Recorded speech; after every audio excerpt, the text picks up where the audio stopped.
Josh Clemens says, what did Arn think when first seeing Cactus Jack? Did he think he had the potential to become one of the biggest stars in the world within the next 8 years? There's the biggest star in the world, Elvis Presley, and then there's Evel Knievel, Cactus Jack. I never thought he was going to be considered the greatest athlete or the greatest showman or whatever, but if you go back and you really follow Evel Knievel's career, he would just put his life on the line for you. Same thing with Cactus. First time I saw him, and he took some just terrible bumps. Like, I think he was working down in San Antonio where he set the indoor record for hip tosses with Mil Mascaras. But they were all over the outside, all over the floor, probably through 2 or 3 chairs that were set up, through the bell table, all that stuff. And we came back to and I didn't know him. It was my first time really seeing him at that level. And it was a featured match. San Antonio was a huge Hispanic audience, and it was pretty packed, I think, that night. And I just said, Jesus Christ, Cactus, you ain't got no sense. He said, no, Mr. Anderson, I don't have any dollars. And that said it all. Yeah.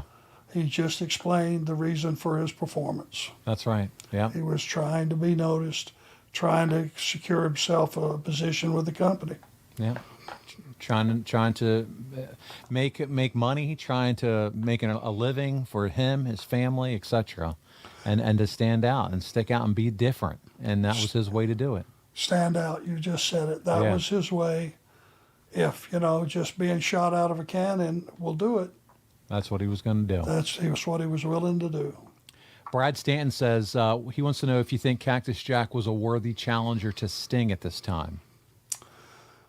I don't think our audience would have considered him just the way the business was at that time. Cosmetics, bodies, looks, all those things. I think they would have thought, okay, this could be a physical match, but I don't think if you were betting over in Vegas, anybody would have bet on Cactus Jack. It's just, and no disrespect to him, I just think it's the way the business different time was cosmetically. Yep.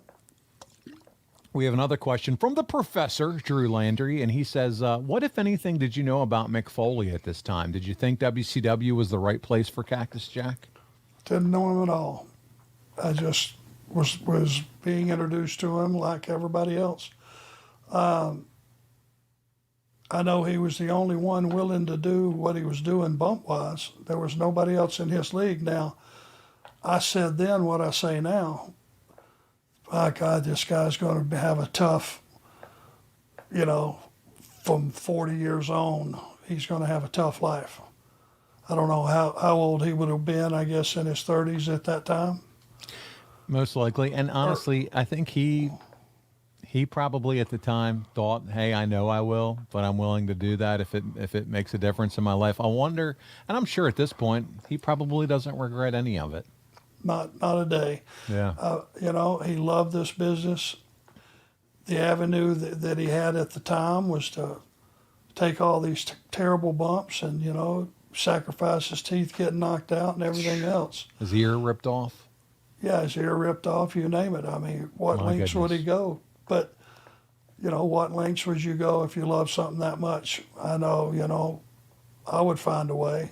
He found a way. There you go.